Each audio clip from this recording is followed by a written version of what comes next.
March 19 ബുധനാഴ്ചയാണ്. അപ്പം നാളെ നിഫ്റ്റിയുടെ വീക്കിലി എക്സ്പയറി ഡേയും കൂടെയാണ്. അപ്പം നമുക്കറിയാം ഇന്നലെ മാർക്കറ്റിൽ എന്താ സംഭവിച്ചത്. അപ്പം ഇന്നലെ മാർക്കറ്റ് അതിൻ്റെ ഒരു സ്ട്രോങ് ആയിട്ടുള്ള റെസിസ്റ്റൻസ് ബ്രേക്ക് ഔട്ട് ചെയ്ത് ഗ്യാപ്പ് അപ്പായിട്ട് ആണ് ആ റെസിസ്റ്റൻസിന് മുകളിൽ ഓപ്പൺ ചെയ്ത് ഈ എൻഡ് ഓഫ് ദി ഡേ വരെ മാർക്കറ്റ് ആ ഒരു ഗ്യാപ്പ് അപ്പ് ഓപ്പണിങ് സസ്റ്റെയിൻ ചെയ്തു എന്നുള്ളതാണ് ഇന്നലത്തെ ഒരു മാർക്കറ്റിന്റെ ഒരു പ്രത്യേകത. അപ്പം അതുകൊണ്ട് ഇന്ന് നമ്മൾ മാർക്കറ്റിൽ ഇച്ചിരി കെയർഫുൾ ആയിരിക്കണം. കാരണം വെച്ച് കഴിഞ്ഞാൽ നമുക്ക് എപ്പോഴും ഇതുപോലെ ഒരു സ്റ്റാൻഡ് അലോൺ ആയിട്ടുള്ള ഒരു ക്യാൻഡൽ വരുമ്പോഴത്തേനും നമ്മൾ ഇച്ചിരി കെയർഫുൾ ആയിരിക്കണം.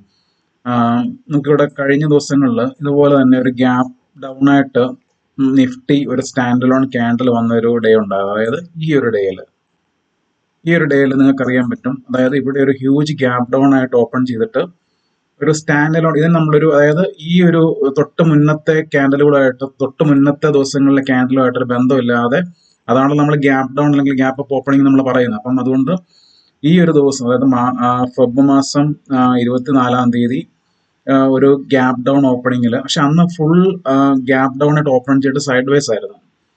അപ്പൊ അതിനുശേഷം തൊട്ടടുത്ത ദിവസം സംഭവിച്ചെന്ന് പറഞ്ഞാൽ വീണ്ടും ഒരു ഗ്യാപ്പ് ഡൗൺ ഓപ്പണിംഗ് സംഭവിച്ച് അതിനുശേഷം ഒരു നല്ലൊരു ഫോൾ നടന്നു. പക്ഷെ ഇവിടെ ഒരു പ്രത്യേകത എന്ന് പറഞ്ഞാൽ ഇവിടെ ഒരു ഗ്യാപ്പ് ഡൗണിൽ ഒരു സൈഡ് വേസ് ആയിരുന്നെങ്കിൽ, സൈഡ് വേസ് ആയിട്ടാണ് ഒരു സ്റ്റാൻഡ് അലോൺ ക്യാൻഡിൽ ഫോം ചെയ്തെങ്കിൽ, ഇവിടെ സംഭവിച്ചിരിക്കുന്ന പറഞ്ഞാൽ ഒരു ഹ്യൂജ് ഗ്യാപ്പ് അപ്പായിട്ട് ഓപ്പൺ ചെയ്തിട്ട് ഒരു കണ്ടിന്യൂസ് ആയിട്ടൊരു അപ് ട്രെൻഡിലാണ് മാർക്കറ്റ് ഇന്നലെ പോയിരിക്കുന്നത്. അതുകൊണ്ട് ഇവിടെ നമുക്കൊരു ഇനിയിപ്പം നമുക്ക് മാർക്കറ്റിന്റെ പുതിയ സപ്പോർട്ട് എവിടെയാന്നുള്ളത് നമുക്ക് മാർക്കറ്റ് പറയാതെ നമുക്ക് ചിലപ്പം നമുക്ക് കണ്ടുപിടിക്കാനായിട്ട് ഇച്ചിരി പ്രയാസമായിരിക്കും. പക്ഷെ എന്നാൽ പോലും നമുക്ക് ഇവിടെ കാണാൻ പറ്റുന്നൊരു കാര്യം, നമ്മൾ 5 മിനിറ്റ് ടൈം ഫ്രെയിമിൽ നമ്മൾ നോക്കിക്കഴിഞ്ഞാൽ, അല്ലെങ്കിൽ 50 മിനിറ്റിൽ അല്ലെങ്കിൽ 5 മിനിറ്റിൽ നമ്മൾ നോക്കുമ്പോഴത്തേക്ക് നമുക്ക് മനസ്സിലാക്കാൻ പറ്റുന്ന ഒരു കാര്യം വെച്ച് കഴിഞ്ഞാൽ ഈ ഒരു ലെവൽ മാർക്കറ്റിന് റെസിസ്റ്റൻസ് ആയിരുന്നു. അതായത് ഈ ഒരു ലെവൽ ഒന്ന് മാർക്ക് ചെയ്യാം. അപ്പം ഈ ലെവൽ മാർക്കറ്റ് ഇന്നലത്തെ ആ ഒരു അപ്പ് മൂവ്മെന്റിൽ മാർക്കറ്റ് 2 തവണ ഇവിടെ റെസിസ്റ്റൻസ് എടുത്തു. 2 തവണ നിങ്ങൾക്ക് അറിയാൻ പറ്റും, കാണാൻ പറ്റും. ഇവിടുന്ന് സെയിം ലെവലിൽ നിന്ന് 2 തവണ ഇവിടെ റിജക്ഷൻ വന്നിട്ട് ഈ ഒരു പ്രീവിയസ് സിംഗ്ലോയും കൂടെ ബ്രേക്ക് ഡൗൺ ചെയ്തിട്ട് താഴോട്ട് പോയി. എന്നിട്ട് വീണ്ടും അത് സ്ട്രോങ് ആയിട്ട് ഈ റെസിസ്റ്റൻസിനെ ബ്രേക്ക് ഔട്ട് ചെയ്തിട്ട് വീണ്ടും ഈ ലെവൽ വന്നിട്ട് റീടെസ്റ്റ് എടുത്ത് സപ്പോർട്ട് എടുത്തു. അതിനുശേഷം മാർക്കറ്റ് ക്ലോസ് ചെയ്തിരിക്കുന്നത് നിയർലി അന്നത്തെ ഡേ ഹൈഡ് അടുത്തായിട്ട് തന്നെയാണ് മാർക്കറ്റ് ക്ലോസ് ചെയ്തിരിക്കുന്നത്. അപ്പം അത് തന്നെയല്ല, മാർക്കറ്റിൽ ഇന്നലെ നമ്മൾ നോക്കിക്കഴിയുമ്പോഴത്തേനും ഇവിടെ ഒരു ഹ്യൂജ് ഗ്യാപ്പ് അപ്പ് അല്ലെങ്കിൽ ഹ്യൂജ് ഗ്യാപ്പ് ക്രിയേറ്റ് ചെയ്തിട്ടുണ്ട് മാർക്കറ്റ്.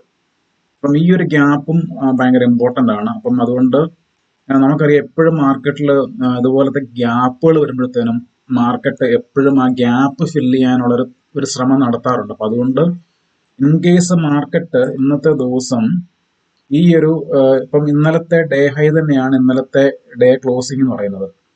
അപ്പം ഇങ്ങനത്തെ ക്ലോസിംഗ് വരുന്ന ദിവസങ്ങളിൽ നമ്മൾ പ്രത്യേകം ശ്രദ്ധിക്കേണ്ട ഒരു കാര്യം വെച്ച് കഴിഞ്ഞാൽ, ഇൻ കേസ് ഇപ്പം ഇന്നിപ്പം ഓപ്പൺ ചെയ്യുന്നത് ഇതിന് താഴെയാണെങ്കിൽ മിക്കവാറും മാർക്കറ്റ് ആദ്യം ഇവിടം വരെ വരാൻ സാധ്യതയുണ്ട്. അതായത് ഈ ഒരു റെസിസ്റ്റൻസ് ടേൺ സപ്പോർട്ടിലോട്ട് വരാനുള്ള പോസിബിലിറ്റി ഉണ്ട്. അതായത് ഈ ഒരു സപ്പോർട്ടും കൂടെ ബ്രേക്ക് ചെയ്യുവാണെന്നുണ്ടെങ്കിൽ വീണ്ടും ഇത് ഫർദർ താഴോട്ട് വരാനുള്ള പോസിബിലിറ്റി ഉണ്ട്. വീണ്ടും അടുത്ത സപ്പോർട്ട് എന്ന് പറയുന്നത് ഈ ഒരു സ്വിംഗ് ലോ ആണ്. ഈ ക്രിയേറ്റ് ചെയ്തിരിക്കുന്ന സ്ട്രോങ് ആയിട്ടുള്ള സ്വിംഗ് ലോ ആണ്. കാരണം വെച്ച് കഴിഞ്ഞാൽ ഈ ഒരു ലോയിൽ നിന്നും ശക്തമായിട്ടുള്ള ഒരു ബൈങ് വന്ന ഒരു ലെവലാണത്, നിങ്ങൾക്ക് കാണാൻ പറ്റരുത്.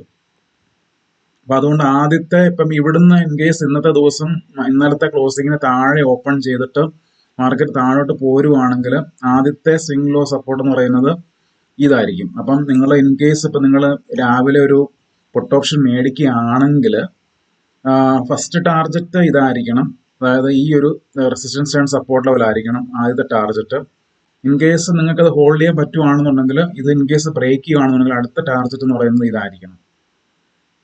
ഇൻ കേസ് മാർക്കറ്റ് ഇന്നിപ്പം ഈ ക്ലോസിങ്ങിന് മുകളിൽ ഓപ്പൺ ചെയ്തിട്ട് വീണ്ടും കയറി പോവുകയാണെന്നുണ്ടെങ്കിൽ അഗ്രസീവായിട്ട് കോൾ ഓപ്ഷനിലോട്ട് പോകരുത്. കാരണം വെച്ച് കഴിഞ്ഞാൽ മാർക്കറ്റ് ഇപ്പം ഇത്രയും ഇന്നലെ ട്രെൻഡിങ് ആയിട്ട് ഒരു അപ്പോയിൻമെന്റ് ഒരു ഗ്യാപ്പ് അപ്പോട് കൂടി തന്നതിന് ശേഷം നമ്മൾ വീണ്ടും അഗ്രസീവായിട്ട് നമ്മൾ കെയർഫുൾ ആയിരിക്കണം.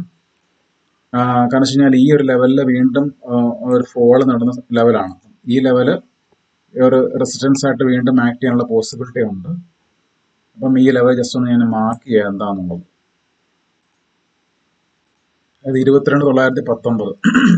ഇൻ കേസ് മാർക്കറ്റ് ഈ ലെവലിലും ബ്രേക്ക് ഔട്ട് ചെയ്ത് പോവുകയാണെന്നുണ്ടെങ്കിൽ പിന്നെ അടുത്ത മാർക്കറ്റിന്റെ റെസിസ്റ്റൻസ് പോയിന്റ് എന്ന് പറയുന്നത് ഇതാണ് 23,000 ലെവൽ. അപ്പം ഇന്ന് മാർക്കറ്റ് ഇൻ കേസ് ഇപ്പം ഈ ഒരു ഇന്നലത്തെ ക്ലോസിങ്ങിന് മുകളിൽ ഓപ്പൺ ചെയ്ത് മാർക്കറ്റ് ഈ ലെവലും ബ്രേക്ക് ഔട്ട് ചെയ്ത് പോവുകയാണെന്നുണ്ടെങ്കിൽ 23,000 ലെവൽ ടച്ച് ചെയ്യാനുള്ള പോസിബിലിറ്റിയും ഇന്നത്തെ ദിവസം ഉണ്ട്.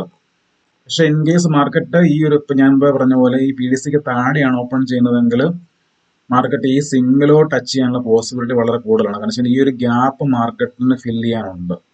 ഇതേപോലെ തന്നെയാണ് ബാങ്ക് നിഫ്റ്റിയിലും നമ്മൾ നോക്കിക്കഴിഞ്ഞാൽ ഇന്നലെ ബാങ്ക് നിഫ്റ്റിയും സെയിം പാറ്റേൺ തന്നെയാണ്. അതായത് ഇവിടെയും ഒരു ഗ്യാപ്പ് ഫില്ല് ചെയ്യാൻ കിടപ്പുണ്ട് ബാങ്ക് നിഫ്റ്റിയിൽ. അപ്പം അതുകൊണ്ട് ഈ ഒരു കാര്യം നമ്മുടെ മനസ്സിലുണ്ടായിരിക്കണം. ഈ ഒരു ഗ്യാപ്പ് ഫില്ല് ചെയ്യാൻ മാർക്കറ്റ് ശ്രമിച്ചു കഴിഞ്ഞാൽ മാർക്കറ്റ് താഴോട്ട് വന്നിട്ട് ഈ ഒരു ഗ്യാപ്പ് ബോർഡർ ഫില്ല് ചെയ്തിട്ട് ഈ ഗ്യാപ്പിലായിരിക്കും മാർക്കറ്റ് ചിലപ്പോൾ സപ്പോർട്ട് എടുക്കുന്നത്. അപ്പം അത് നിങ്ങൾ മനസ്സിലാക്കിക്കോളുക. എപ്പോഴും ഗ്യാപ്പിന്റെ ബോർഡറുകൾ എപ്പോഴും ഒരു സപ്പോർട്ടും റെസിസ്റ്റൻസും ആക്ട് ചെയ്യുന്ന സാധനങ്ങളാണ്. അപ്പം അതുകൊണ്ട് ഇതാണ് ഗ്യാപ്പ്.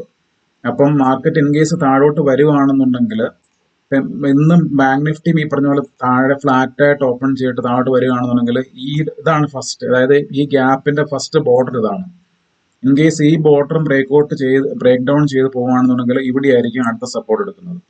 അതിനുശേഷമേ മാർക്കറ്റിന് പിന്നെ മേലോട്ട് കയറി പോകാനുള്ള പോസിബിലിറ്റി ഉള്ളൂ. അപ്പം അതുകൊണ്ട് നിങ്ങൾ ഈ ഗ്യാപ്പിനെ പറ്റി അവെയർ ആയിരിക്കണം, കെയർഫുൾ ആയിരിക്കണം. അപ്പം അതുകൊണ്ട് അഗ്രസീവായിട്ട് നിങ്ങൾ ഒരു പൊസിഷൻസ് എടുക്കരുത്. കാരണം വെച്ച് കഴിഞ്ഞാൽ ഇന്നലത്തെ ഈ ഒരു സ്റ്റാൻഡ് അലോൺ ക്യാൻഡിൽ നമുക്ക് എപ്പോഴും ഇതിന്റെ ഹൈയും ലോയും എപ്പോഴും നമുക്കൊരു ഒരു ക്രിട്ടിക്കൽ പോയിന്റ്സ് ആണ്. അതായത് ഇതിന്റെ ഹൈയും ലോയ്ക്കും ഹൈക്ക് മേളിലും ലോയ്ക്ക് താഴെയും എപ്പോഴും മാർക്കറ്റ് നന്നായിട്ട് മൂവ് ചെയ്യാനുള്ള ഒരു പോസിബിലിറ്റി ഉണ്ട്. അപ്പോൾ അതുകൊണ്ട് എപ്പോഴും സ്റ്റാൻഡ് അലോൺ ആയിട്ട് ക്യാൻഡിലുകൾ വരുമ്പോഴത്തേനും നിങ്ങൾ ആ ഒരു കാര്യം മനസ്സിലുണ്ടായിരിക്കണം.